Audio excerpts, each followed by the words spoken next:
masama kung tayo'y magkasama. At kahit tayo'y nagkakamali, hiling na sana'y di na lang nangyari. Pero ayos ang basta tayo'y magkasama. Simula nang makilala ka, iba na darama. Puso ko ay sigurado na ikaw na nga ang paglalaanan ko ng buong mundo. Bibigay ang buhay ko para lamang sa iyo. Pag nangako ka, hindi ako aalis. Makamtan ko lang ang pag-ibig mo na kay tamis. Ano bang dapat gawin para makita mo? Nandito lang ako, hindi ako lalayo. Gusto ko ibigay ang di mo pa nakakamtan. Parte ka lagi ng buhay ko, dapat alam mo yan. Huwag kang mag-alala, di ako tulad nila na basta mang iiwan pag may ibang umapila.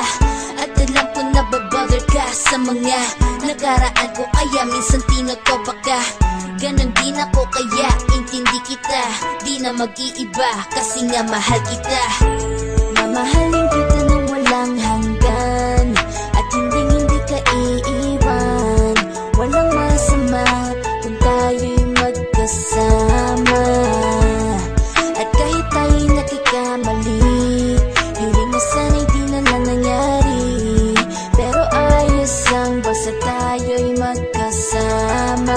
Kahit na tayong dalawa ay may pagitan, distansya lang iyon, pero ating puso't isipan ay magkalapit pagkat tayo'y nagmamahalan ng walang hangganan. At yung tanging kayamanan na ating pinagbabakas, ikaw ang aking lakas. Sana ay huwag magwakas at huwag mag-iba landas nating dalawa, kasi di ko malalaman ang aking gagawin pag ako'y iyong iniwanan. At alam ko tayo'y nagkakamali at hindi mapakali kapag hindi agad tayo'y nagkakabati. So ako'y humihingi ng tawad sa mga kasalanan kung di na maitatama kasi nangyari na. Ano pa ba ang masasabi ko? In love na in love ako sa'yo. Sinasabi ko lang ang totoo, sa'yo lang ako nagkaganto. Mamahalin kita nang walang hanggan, at hindi ka iiwan. Walang masama kung tayo'y magkasama.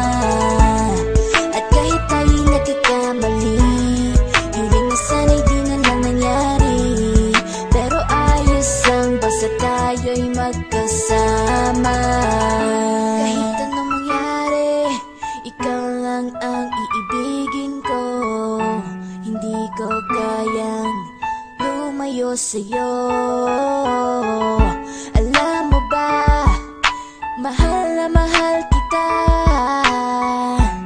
Di na maghanap pa ng iba, basta ba magkasama tayong dalawa, ikaw at ako. Kailanman hindi tayo magkakalayo, dahil tayo ang pinatagpo ng tadhana. Kaya ako ngayon ay nandito para malaman mo kung gaano ka kahalaga. Ikaw nag-iisa dito sa buhay ko.